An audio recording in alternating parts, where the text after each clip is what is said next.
Ayan, ito na nga i-update ko kayo sa aking Astrophytum. Ayan na nag-flower na siya. 'Di ba yung last vlog ko is maliit pa yung seed pods niya. Ayan.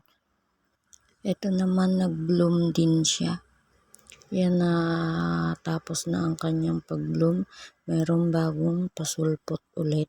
Sayang hindi sila nagsabay para sana mai-pollinate sila para magkaroon sila ng seeds. Ayan yung flex ko to is 4 days ago. Ayan, nagka-flower na siya agad.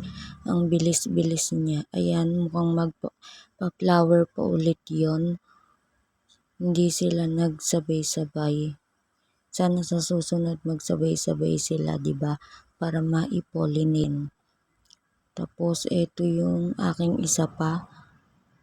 Hindi pa rin siya magpa-flower. Ito yung kauna-unahan kong astro. Ayan tanggalin na natin to kasi wala na, hindi naman siya magsiseeds kasi hindi siya nai-pollinate. Ganun yung paraan ng pagpaparami ng Astrophytum. Kailangan mo siyang i-pollinate para magkaroon siya ng seeds. Ayan malapit na din yan mag-bloom.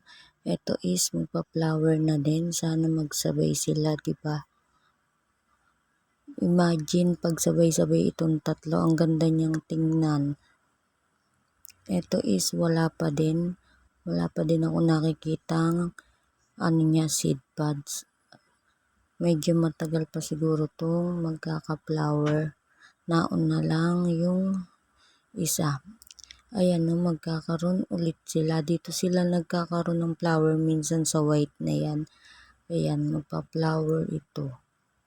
Ayan, malaki na yung seed pods nila. Ang ganda nilang tingnan pag sabay-sabay silang nag-flower. Kaya sana magsabay-sabay sila.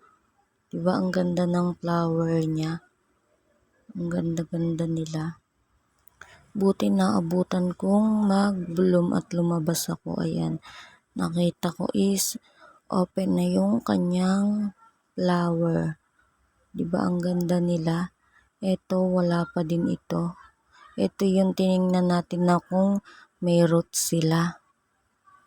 Tapos na-check natin na meron naman. Ayan. Ganda niya, diba?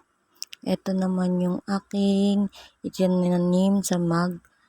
Ayan ala pa rin itong flower buds. Ang cute niya, diba? Ang cute niya dito sa mug na ito. Ano yan, partner yung mug na yan. Yung nakatanim naman dyan is succulent. Ang ganda ng form niya. Star shape siya.